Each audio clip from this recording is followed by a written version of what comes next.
Amém. Você tem a mente de Cristo? Você tem a mente de Cristo? Desde a semana passada nós estamos falando sobre esse tema, de ter a mente de Cristo, e eu pergunto para você que está aqui, pergunto para você que está em casa nos assistindo também, você já parou para pensar se você tem a mente de Cristo e o que significa ter a mente de Cristo? Na semana passada nós falamos um pouquinho sobre a mente como um campo de batalha, né? Muita gente não entende e infelizmente no meio cristão ainda há muita diferenciação entre o que é a alma, o espírito, o corpo. Tem muitas pessoas que só se atentam ao corpo, não se atentam à saúde da mente, outras pessoas só focam na saúde da mente e esquecem que há um espírito, que há um mundo espiritual, mas nós acreditamos na saúde integral, amém? Corpo, alma e espírito, todas elas servindo e louvando ao Senhor. Então hoje nós vamos para essa segunda parte do que nós estamos trabalhando e eu quero perguntar para você em que estado está a sua mente. Que estado está a sua mente?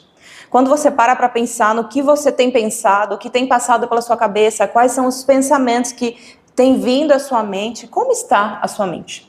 Sua mente está inquieta, ansiosa, está uma bagunça, está entediada? Em que estado está a sua mente?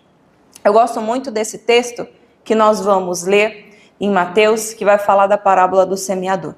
Muitas pessoas perguntam assim, por que eu preciso me preocupar com a minha mente? Por que eu preciso me preocupar com a minha saúde emocional? Por que eu preciso me preocupar com o meu psicológico? Né? Será que Deus não está interessado só no meu espírito? Algumas pessoas falam até mesmo no meu coração. Né?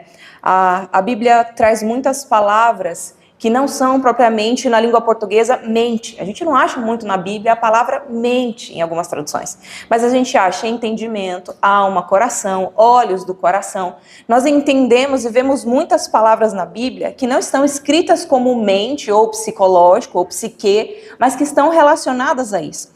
Então vamos ver o que a parábola do semeador traz para nós, para a gente entender um pouquinho melhor essa questão dos nossos pensamentos e da nossa mente.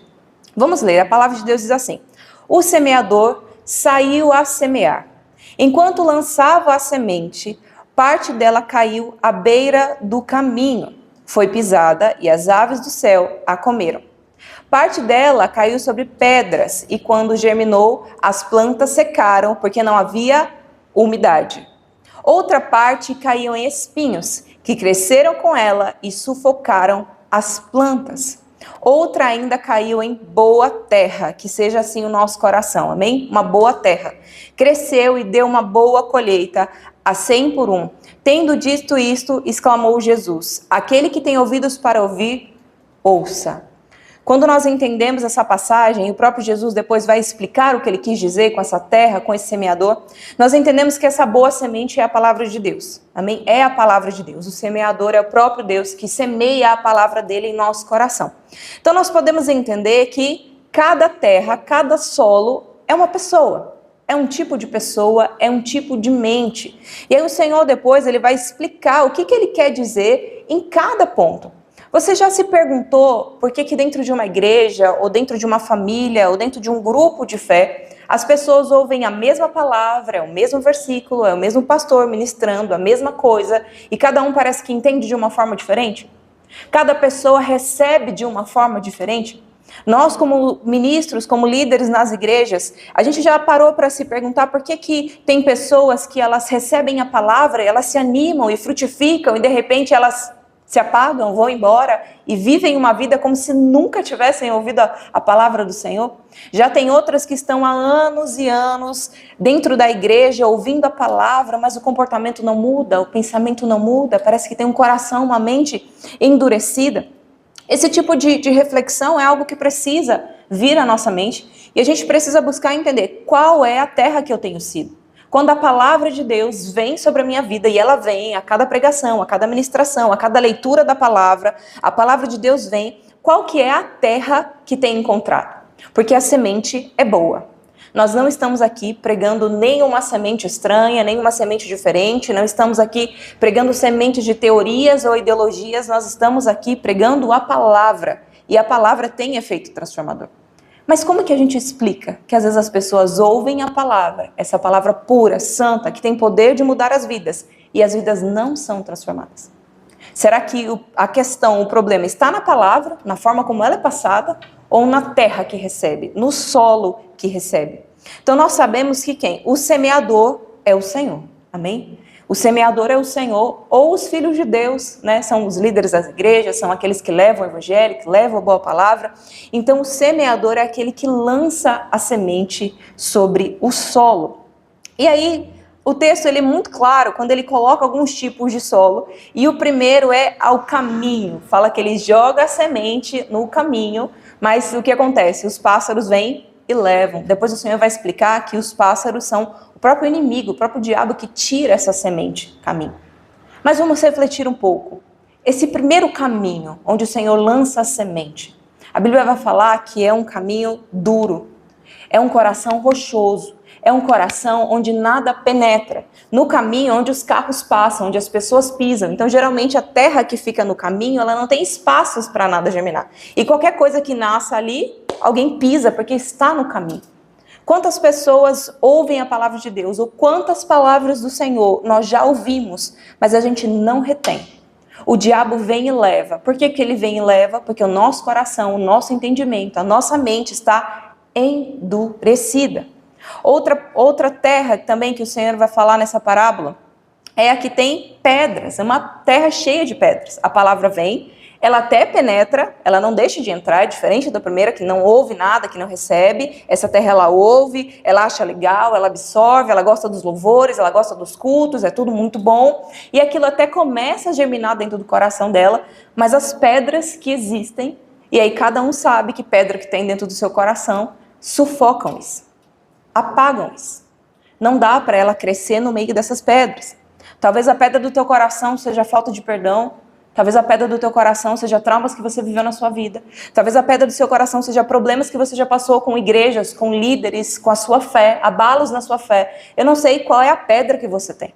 Mas a palavra é boa, mas quando ela chega no nosso coração e ela encontra uma terra cheia de pedras, cheia de coisas, cheia daquilo que não é nutriente para a semente crescer, ela pode até crescer, mas quando ela sai, ela é sufocada pelas pedras, né? Vem o sol e queima elas, porque ela não tinha raiz, não tinha profundidade, né? As dificuldades da vida fazem com que essa semente se perca. O outro solo são os dos espinhos. É a mesma coisa, os espinhos crescem junto, mas sufocam essa semente. E por último, a terra boa, que é aquela que todos queremos ser. Amém? Que todos queremos ser, que nós estamos trabalhando aqui para ser, que nós estamos ouvindo na palavra de como ser essa terra, que é aquela que a semente boa é lançada. Mas quando ela cai na terra, também cai numa terra boa. Também cai numa terra que já passou por um processo de cura, já passou por um processo de perdão, que já teve seus espinhos retirados, que já teve ali as pedras retiradas, que ela já foi mexida, ela já foi trabalhada pelo Senhor. E agora ela pode receber essa boa semente e prosperar 100 por 1. Amém? Então, quando a gente pensa nisso, pensa em solo, né? E você para refletir um pouquinho qual o tipo do solo do teu coração. Talvez você tenha vários solos. Talvez em determinada área da sua vida seja mais rochoso, em outra área já seja uma terra mais fértil, né? Às vezes não dá pra gente colocar tudo numa única caixinha. Mas qual é o tipo de solo que tem a sua mente? Qual tipo de mentalidade você tem? É extremamente importante a gente parar para avaliar qual é o tipo de mente que nós temos. Nós temos uma mente muito preocupada? Nós temos uma mente muito acelerada? Nós temos uma mente muito ansiosa? Ou nós temos uma mente que ela se perde muito fácil nos pensamentos? E tudo isso influencia em como nós vamos entender a palavra de Deus. Tudo isso influencia em como nós vamos realmente deixar essa palavra entrar no nosso coração. Então você sabe dizer qual tipo de mente você tem? Durante essa nossa série, toda essa nossa série sobre a mente de Cristo, nós vamos falar sobre alguns tipos de mente. E o nosso trabalho aqui, a nossa ideia aqui, não é trazer diagnósticos. A nossa ideia aqui não é trazer essa confusão, mas é realmente essa autoanálise que parte, né, de uma análise do alto, porque tudo que nós estamos fazendo aqui é baseado na palavra do Senhor. Então você tem uma mente divagante? Como que é teu pensamento aí? Você está aqui, de repente sua mente foi embora? Você tem uma mente confusa, no sentido de uma hora você quer uma coisa, outra hora você não quer mais aquilo, você toma uma decisão muito convicta, não, agora eu tenho certeza que é isso, e de repente aquela emoção passou e você já não sabe mais se era aquilo. Isso é uma mente confusa. Você tem uma mente desconfiada, parece que a qualquer momento tudo vai dar errado. Quando algo bom acontece na sua vida, você já começa a pensar, alguma coisa vai dar errada.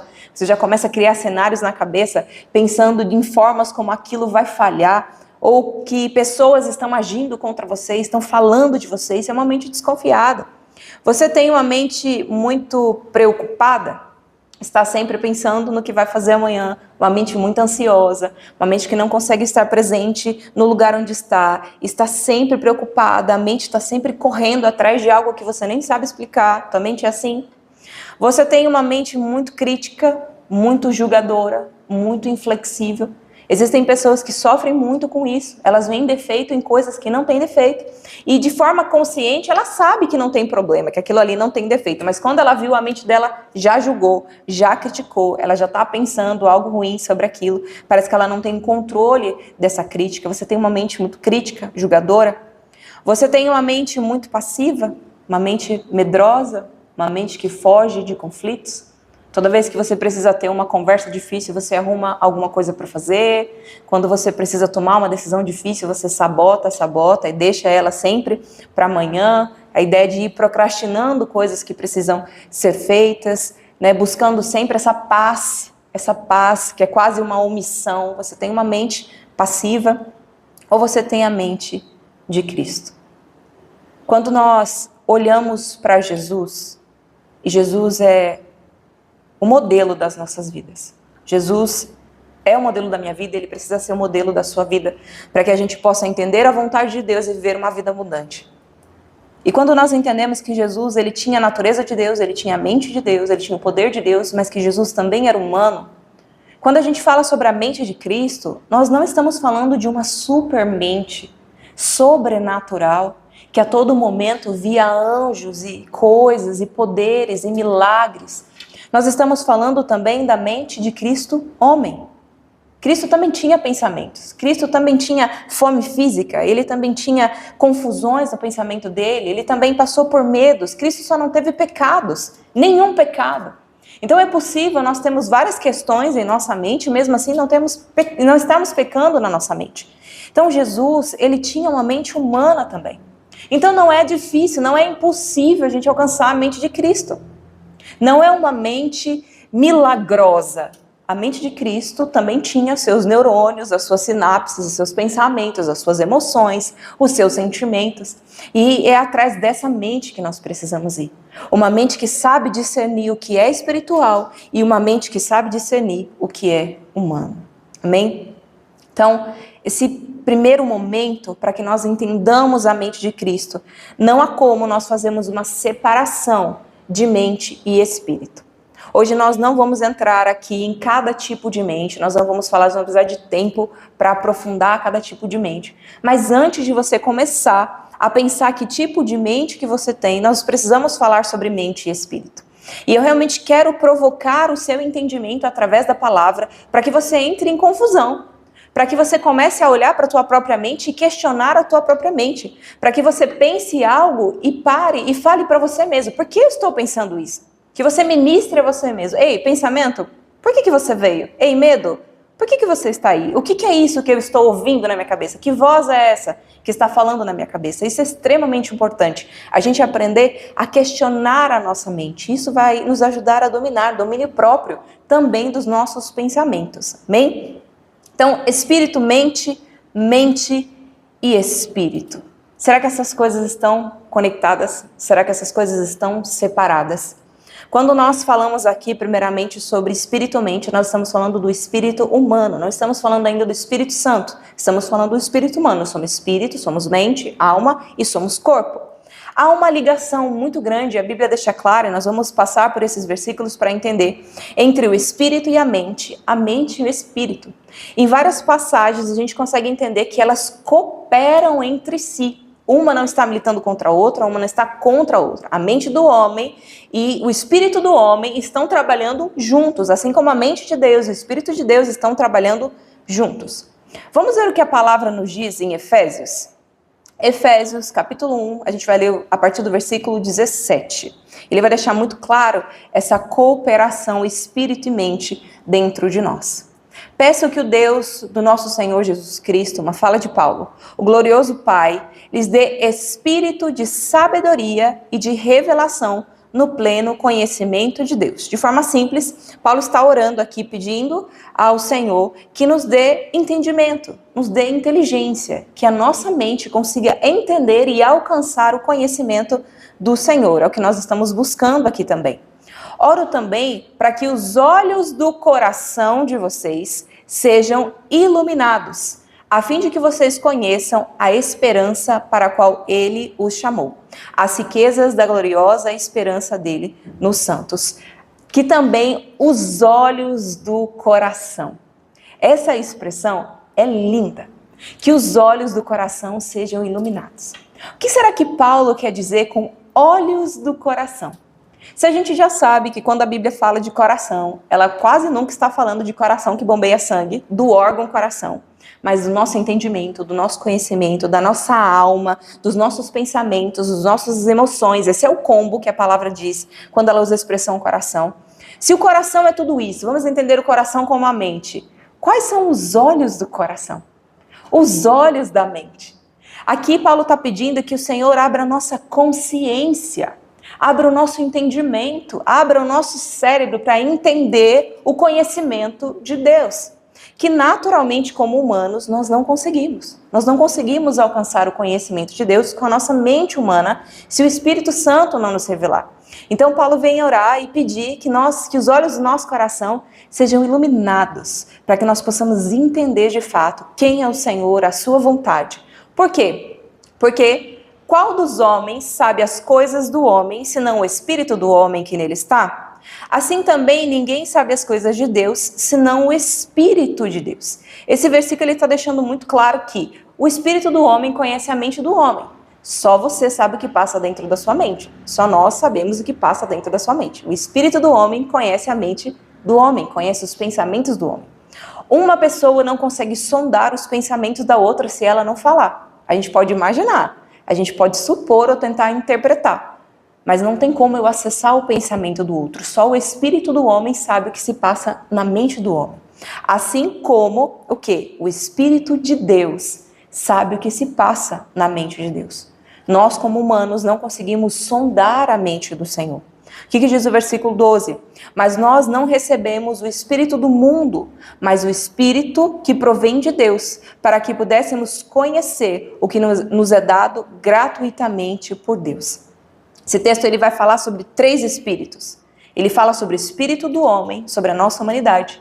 Ele fala sobre o espírito do mundo, sobre o espírito que paira aí fora, sobre o conhecimento que paira aí fora, sobre os dominadores deste mundo. E ele fala sobre o Espírito de Deus.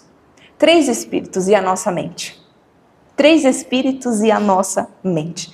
E é lindo como a palavra vem nos ensinar que nós não podemos entender e sondar a mente de Deus se não nos for reveladas. As quais também falamos, no versículo 13, não com palavras de sabedoria humana, mas com as que o Espírito Santo nos ensina, comparando as coisas espirituais com as espirituais. Ora, o homem natural não compreende as coisas do Espírito de Deus, porque ele parece loucura e não pode entendê-las, porque elas se discernem espiritualmente.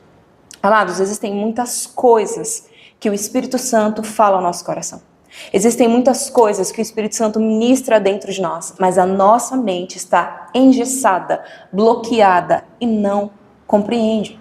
O Espírito Santo pode ministrar, a palavra pode ser boa, pode ter um efeito transformador, mas se a nossa mente não entender que ela precisa estar ali, presente para ouvir a revelação do Espírito Santo, nós vamos perder aquilo que Deus tem feito. Quantas vezes nós entramos e saímos do culto e parece que não ouvimos nada? Da mesma forma que a gente entra, a gente sai. Talvez o nosso espírito ali foi ministrado. A palavra foi para o nosso espírito. Nosso espírito foi, de alguma forma, edificado. A palavra de Deus jamais volta vazia. Mas o nosso pensamento não mudou. A gente entrou com medo e saiu com medo. A gente entrou preocupado e saiu preocupado. A gente entrou bravo com o problema que aconteceu em casa e saiu com o mesmo sentimento, sem perdão.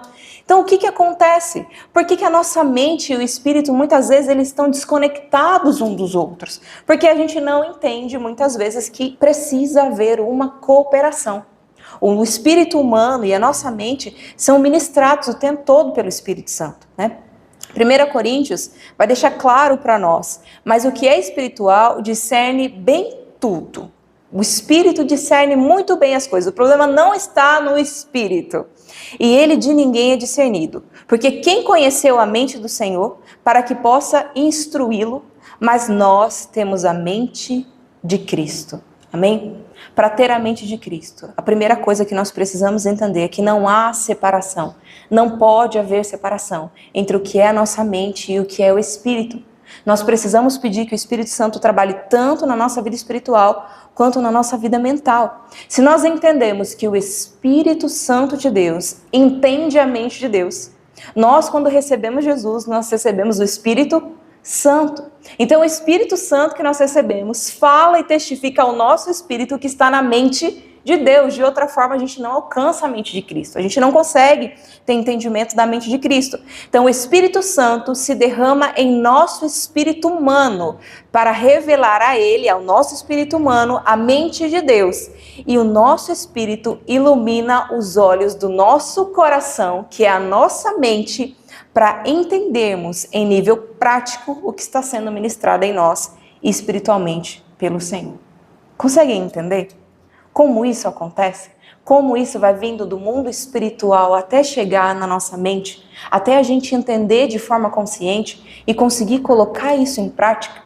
Então, o Espírito Santo de Deus é derramado sobre a nossa vida, sobre o nosso espírito. O nosso espírito revela aos olhos, ilumina os olhos do nosso coração, que é a nossa mente, o que o Senhor está nos dizendo, o que está sendo trabalhado. E é aí que muitas vezes a mensagem se perde. Porque o Espírito Santo ministra, mas muitas vezes nós não estamos atentos a ouvir. A nossa mente está ocupada demais, a nossa mente está ansiosa demais. A nossa mente está em outros lugares e ela não está atenta ao que o Senhor diz. É por isso que existem muitas pessoas fracas na fé. É por isso que existem muitas pessoas que dia após dia ouvem a palavra, mas não têm transformação nas suas vidas. O Espírito Santo delas, o Espírito nelas até é ministrado. O Espírito é ministrado. Essa pessoa pode até ser salva, porque o Espírito Santo está nela, mas ela não vive uma vida abundante. Não vive uma vida de perdão, não vive uma vida de paz, não vive uma vida de riquezas espirituais, porque a mente dela está ocupada, a mente dela está divagante, a mente dela está crítica, está julgadora, ela não tem a mente de Cristo, então não consegue entender qual é a verdade que o Senhor tem falado ao coração dela. Então o Espírito Santo sempre tenta, a todo momento, iluminar a mente do crente, nos dando informações. Mas se a nossa mente estiver ocupada demais, essas informações vão se perder. Como está a sua mente? Como estão os seus pensamentos? Qual é a qualidade dos seus pensamentos? Deus fala a todo momento, amém? Nós cremos que Deus fala a todo momento. E através de todas as coisas. A palavra de Deus diz: quem tem ouvidos para ouvir, ouça. Significa que o Senhor está falando a todo tempo. A palavra está ali clara, revelada para nós. Mas será que nós estamos atentos? Será que os nossos ouvidos espirituais estão abertos? Será que a nossa mente também está aberta para ouvir o que o Senhor está falando? Quantas coisas talvez nós perdemos ao longo da nossa caminhada? Quantos momentos com Deus nós perdemos porque estamos ocupados demais? A mente do crente nunca deve estar ocupada demais. Nunca deve. Nossa mente nunca estará vazia. Nunca estará vazia. Uma mente vazia não existe. Mas a mente do crente precisa estar em descanso. Porque a nossa confiança e segurança está no Senhor. Se a nossa mente está confusa demais, preocupada demais, olhando demais para esse momento e os pensamentos estão dominando demais, é capaz que o Espírito Santo esteja falando conosco que a gente não está conseguindo entender. A gente não está conseguindo ouvir. Então o problema nunca será o semeador. O problema nunca será a semente. Mas o problema pode estar na terra, nos pensamentos, na nossa mentalidade. Eu gostaria de finalizar esse nosso entendimento, a nossa reflexão, com o versículo de 1 Coríntios 14, a partir do versículo 14, que diz assim: Porque se eu orar em língua desconhecida, o meu espírito ora bem, mas o meu entendimento fica sem frutos. Muitas pessoas oram em línguas estranhas, o espírito é edificado, mas a mente não sabe o que você está falando. É um idioma diferente. Então o seu espírito foi edificado, mas a sua mente, o seu entendimento não teve fruto. Olha como mais uma vez deixa claro a importância do trabalho em conjunto da mente e do espírito. Que farei, pois? Orarei com o espírito, mas também orarei com o entendimento. Orarei com a mente. Cantarei com o espírito, mas também cantarei com o entendimento, com a mente. Amém? Ao longo das próximas semanas, nós vamos adentrar um pouquinho mais, de forma mais profunda, em cada tipo de mente. Você vai poder se identificar, você vai poder identificar algumas pessoas ao seu redor, também faz parte de entender algumas coisas. Mas o primeiro ponto é você orar pela sua vida. Você que está aqui, entenda isso. Ore pela sua vida. Você que está nos assistindo, ore pela sua vida, ore pela sua mente. E peça ao Espírito Santo, revela ao meu espírito aquilo que o Senhor tem ministrado dentro de mim. Mas também abre a minha mente para entender. Eu não quero só sentir. Nós não podemos viver um evangelho de sentir. Nós precisamos viver um evangelho de entender. Porque os nossos pensamentos viram o nosso comportamento. Não adianta a gente sentir, mas não agir. Não adianta a gente sentir no nosso íntimo, no nosso interior, mas isso não ser mostrado para fora, isso não sair de nós, não gerar um fruto consciente. E muitas vezes o problema está na forma como nós não temos dominado a nossa mente. Nós não temos dominado a nossa mente. Nós temos deixado a internet dominar a nossa mente, nós temos deixado o celular dominar a nossa mente, nós temos deixado os conflitos dominarem a nossa mente. E a gente não tem se questionado. Nós estamos cada vez mais hipnotizados pelo dia a dia. A gente não para mais para avaliar, para refletir, para ter um senso crítico. Tudo isso através da palavra. Então o Espírito Santo tem falado conosco. Amém? O Espírito Santo falou com você nessa noite. O Espírito Santo falou comigo. Ele queimou no meu coração esse entendimento. Porque de nada adianta a gente trazer aqui vários perfis de mente para que você se encaixe. Se você não entender, teu espírito precisa cooperar com a tua mente. Ambos precisam caminhar juntos. O Espírito Santo de Deus em nós revela ao nosso espírito os planos do Senhor, mas a nossa mente precisa estar atenta, os nossos ouvidos precisam estar atentos para receber. Amém? Vamos orar. Quero orar por você que está aqui, quero orar por você que está em casa, que nos ouve, que está no seu trabalho, na sua casa, na sua rotina. Que o Espírito Santo possa clarear a tua mente, como nós lemos em Efésios, que realmente o teu coração, os olhos do teu coração sejam iluminados, para que você possa entender o que Deus está fazendo na tua vida, para que você possa entender os propósitos do Senhor na tua vida, e que a tua mente não seja uma mente ansiosa, preocupada, crítica, julgadora, mas que você tenha a mente de Cristo, que você aprenda a desenvolver a mente de Cristo.